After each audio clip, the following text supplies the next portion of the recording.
Hi, I'm Sandra Bennett, and I'm going to show you what you need to get started gardening. Whether you want to just do a couple of little plants or you want to go for it and grow a vegetable garden, everybody needs the same tools, and it starts with a good pair of gardening gloves. Once you have your gloves, then let's start talking about tools.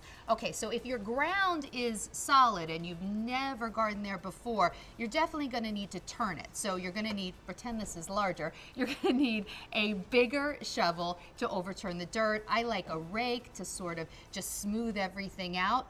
Once you have your plot, you probably don't really need these much anymore because you're going to be planting with smaller tools. So I like a small trowel, that's good. But I'll tell you what my absolute favorite tool is. My next door neighbor told me about this. She's a master gardener and she only ever gardens with two things. She gardens with her hori-hori knife and she gardens with a pair of scissors. Because with a hori-hori knife, not only can you dig really good holes, you can level, you can even trim your plants. And then you're gonna let nature take its course. Just make sure you always have an adequate supply of water.